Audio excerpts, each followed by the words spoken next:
Atë ditë qielli ishte I kthjellët, pa asnjë re. Klara u zgjua e emocionuar, veshi fustanin e saj blu me një lule të vogël, hëngri bukë me gjalp me nxitim, kaloi dorën nëpër flokë lehtë dhe u largua zbathur duke thirrur emrin e tij. Bravino erdhi menjëherë duke ecur lehtë, duke tundur bishtin, dhe kur ajo u ngjit sipërtij, ju duk sikur bota u zhduk, dëgjoi vetëm zhurma e thundrave të tij në tokë dhe zemra e saj që rrite shpejt. Ajo e çoi në fushën më të madhe, ku atij I pëlqente të vraponte më lirshëm dhe bërtiti nga gëzimi. Vrapo, Bravino, vrapo që të fluturojmë. Dhe ai shkoi. Por një zhurmë erdhi nga pylli, e fortë, e thatë, ndoshta një eshtën, ndoshta vetëm një shpërthim drush, askush nuk e dinte me siguri, Kali u friksua, u hodh në anë, u përpoq të ndalonte, por ishte tepër vonë. Klara fluturoi në ajër. Trupi ra fort në tokën e fortë. Bravino ndaloi në të njëjtin moment, u kthye shpejt, ju afrua, I vuri hundën në fytyrë, ajo nuk lëvizi, syt I kishte të mbyllur, goja I rrifte pak gjak, dora e saj ishte shtrirë në dy sheme. Ai qëndroi aty duke u dridhur, me bishtin ulur, sikur të mos dinte çfarë të bënte. Babai I saj mbërriti duke bërtitur, nëna e saj e ndoqi me duart në kokë, djali I fqinjit vrapoi të thërriste ndihmë. Ambulanca mbërriti pas 10 minutash që më dukeshin si një përjetësi. Bravino nuk lëvizi, edhe me gjithë atë rëmuj, edhe me britmat dhe burrat me uniform, ai shikoi teksa e vendosnin vajzën në barel, teksa lidhnin telat, teksa mbyllnin derën e ambulancës. Në sekondën e fundit, Klara lëvizi pak kokën dhe buzët I dridheshin, sikur donte ende të thoshte diçka. Por unë nuk thash. Dhe Kali qëndroi aty. I vetëm në mes të fushës. Era u ndal, qielli u hesht. Dhe ai ende priste të dëgjonte zërin e saj duke thënë jam mirë, Bravino. Do të kthehem menjëherë. Pasi ambulanca u zhduk më poshtë rrugës, Bravino nuk donte të dinte më për asgjë, as për ushqim, as për ujë, as për shkallë. Ai qëndroi I palvishëm në cep të gardit, me hundën varur në ajër, sytë e ngulur në shtegun ku e kishte parë për herë të fundit Klarën, as nuk e lëvizi bishtin, as nuk hingëlliti, vetëm mori frym thellë sikur dikush po qante brenda. Babai I saj u përpoq ta tërhiqte në stall, por ai ngriu në tokë si një pemë. Vetëm kur nëna e saj mbërriti me batanien e vajzës, I avuri rreth qafës dhe I tha butësisht, do të kthehet, qetëso djalin tim. Prit me ne. Në qytet, Klara ishte shtrirë në një dhomë të bardhë, e rrethuar nga tela, një makinë binte lehtë, një infermiere vinte e ikte me letër në dorë, dhe ajo ishte aty, e qetë, duke marrë frym dobët, sikur trupi I saj të ishte I pranishëm, por shpirti I saj të kishte mbetur në fushë. Doktori tha se ishte serioze, se ajo nuk do të zgjohej për shkak të traumës, se mund të zgjaste me ditë, javë, ndoshta edhe më gjatë, por nëna e saj nuk lëvizte. U ul pranë dorës së ftohtë të së bijës dhe tha gjëra që vetëm zemra e një nëne I kupton. Natën e tretë, Bravino filloi të ecte nga njëra anë në tjetrën brenda në stall, duke përplasur thundrat, duke parë portën sikur të kishte dëgjuar një thirrje, ai hingëlliti me zë të lartë 2 herë, diçka që nuk e kishte bërë që nga aksidenti. Atëherë babait I lindi një ide. Të nesërmen, ai mori rimorkion, e futi Bravinon brenda dhe shkoi në spital me zemër të rëndë, pa e ditur nëse do ta linin. Me të mbërritur atje, ai u ndal pranë dritares së dhomës së gjumit të Klarës dhe nëna e saj hapi perden. Në çastin që e pa, madje duke fjetur, madje plot me fije, Bravino shtypi hundën pas xhamit dhe qëndroi aty, I palvishëm, duke marrë frym rënd, sikur ta dinte se aty duhej të ishte. Dhe ndodhi ajo që askush nuk e priste. Dora e vajzës lëvizi. Dobët, shumë ngadalë, por lëvizi. Infermierja thiri mjekun, mjeku thiri babain, nëna qau me dorën mbi gojë dhe Kali nuk lëvizi, vetëm mbajti kokën mbështetur në xham sikur të thoshte jam këtu, vogëlush. Jam këtu. Që nga ajo ditë u bë rutinë. Çdo pasditë vonë, Bravino shkonte në spital, qëndronte atje për gjysmë ore te dritarja, ndonjëherë hingëlliste lehtë, herë të tjera thjesht rinte I heshtur, por Klara gjithmonë reagonte, një gisht që lëvizte, një lot në cep të syrit, një buzëqeshje e vogël që shfaqej e zhdukej. Mjekët nuk mund ta shpjegonin, por filluan ta linin.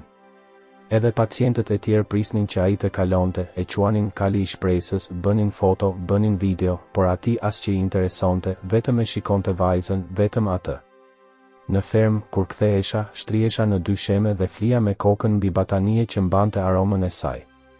Dhe në spital, ajo ja shtrëngonte dorën nënës së saj gjithnjë më fort sa herë që dëgjonte zhurmën e thundrave jashtë. 2 zemra. 2 trupa të largët. por prapë së bashku. Mënyra se si mund të jetë vetëm dashuria e vërtetë. Ditët kalonin dhe secila dukej më e madhe se e mëparshmja. Në spital të gjithë e njihnin tashmë vajzën me kalin, atë që nuk u zgjua por buzëqeshi kur mbërriti, atë që lëvizi gishtin vetëm kur hunda e saj prekte xhamin. Klara qëndroi aty, midis një psheretime e një tjetre, midis një dite që pothuajse po përmirësohej dhe një dite tjetër që pothuajse po i thoshte lamtu mirë. Mjekët thanë se truri i saj po reagonte, por trupi i saj ishte i ngadalë, sikur kishte frikë të kthehej prapa, sikur donte të zgjohej vetëm kur ai të ishte aty afër. Dhe ai ishte gjithmonë. Bravino nuk kishte më nevojë për rimorkio, ai mësoi rrugën, ndoqi kullotën, kaloi portën me portën e hapur dhe shkoi vetëm në anë të rrugës ku ja ti ndaloi makinën, priti që ai të hipte dhe kaq ishte. Ata u larguan së bashku, pa u nxituar, pa folur, vetëm me atë heshtje që vetëm ata që duan e kuptojnë. Njerëzit në qytet filluan të flisnin, regjistruan video të kalit që priste në trotuarin e spitalit, të tjerë linin lulet e porta, thanë se ai ishte më besnik se shumë njerëz, se ishte dashuri e pastër, e vërtet, pa kotësi. Në spital, ekipi mjekësor filloi ta hapte dritaren me qëllim çdo ditë në të njëjtën kohë dhe kur ai mbërriti, Klara lëvizte kokën, ndonjëherë hapte syt për disa sekonda, buzët i lëviznin, nëna e saj tha se ishte sikur po përpiqej të fliste, por nuk dilte asnjë zë, vetëm ajo pshertime mbytur e dikujt që me të vërtet donte, por prap nuk mundte. Një nga ato ditë, ajo i hapi syt për më gjallë. Ai e shikoi drejt në sy, sytë e mbushur me lot dhe u përpoq ta ngrinte dorën, gishtat po i dridheshin, por nuk u ngritën shumë lart, por ai prap e pa, e shtypi hundën më fort pas xhamit, sikur të përgjigjej edhe mua më ke munguar. Ishte dita më e mirë. Pas kësaj ajo fjeti për gati 2 ditë pa lëvizur fare dhe frika u kthye me tërbim. Bravino e ndjeu, u bë më i shqetësuar, hingëlliti me zë të lartë në kullot për herë të parë që nga aksidenti, e kaloi natën duke ecur në radhë, pa ngrënë, pa ushtrirë, sikur ta dinte se diçka e keqe ishte afër. Të nesërmen në mëngjes, edhe para se të zgjohej ati, ai ishte tashmë te porta, duke pritur. Burri e hapi pa thënë asgjë dhe kali vrapoi drejt e te makina. Me të mbërritur në spital, ai u ndal para dritares së mbyllur, hingëlliti një herë dhe priti. Infermierja erdhi me vrap për ta hapur dhe, kur dritarja u hap, Klara lëvizi syt shumë ngadalë dhe një lot i rrjedhi në cep të fytyrës. Babai i saj tha se ishte hera e parë që e shite të qante pa dhimbje, sikur t'i mungonte. Bravino qëndroi atje më gjatë se zakonisht. As nuk ja mbylla sy.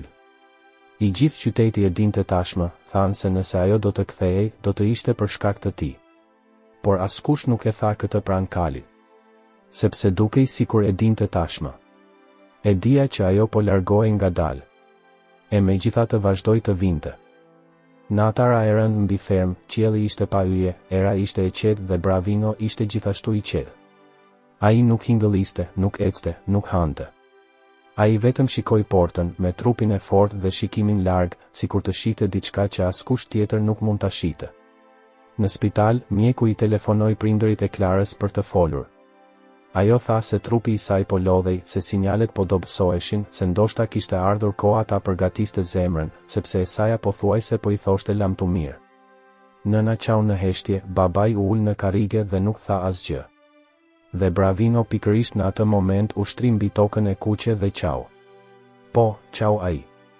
Lotët i rridhnin nga sytë e tij të mëdhenj e të qetë, dhe frymëmarrja e tij ishte e rëndë, e thellë, sikur gjoksi i dhemte nga brenda.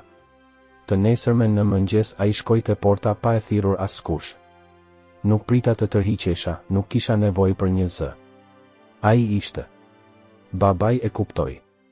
Ai e hapi portën ngadalë dhe e la të hipte në kamion. Rruga për në spital ishte e ndryshme. Më ngadalë. Më ftohtë. Sikur bota të ishte ndalur vetëm për të parë se çfarë do të ndodhte. Kur mbërritëm atje, dritarja e dhomës së gjumit ishte tashmë e hapur.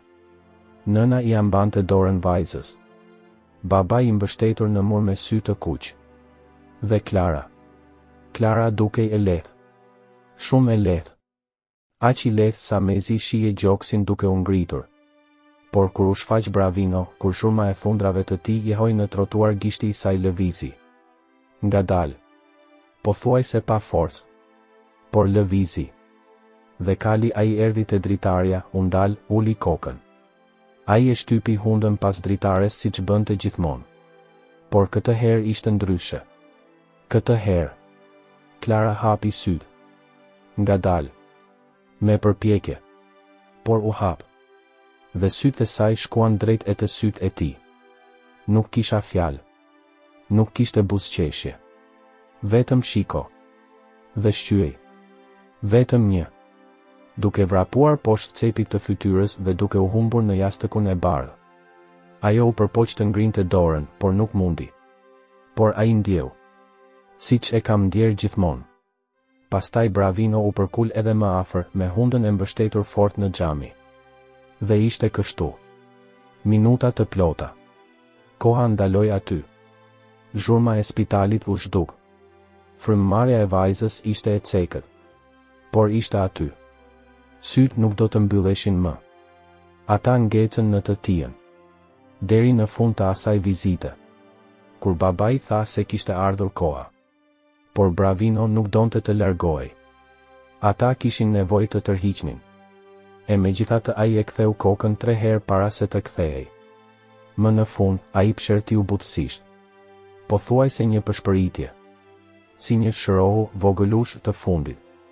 Infermierja, e cila ishte gjithmonë e ashpër, u kthye në anë dhe qau. Nëna nuk tha asgjë.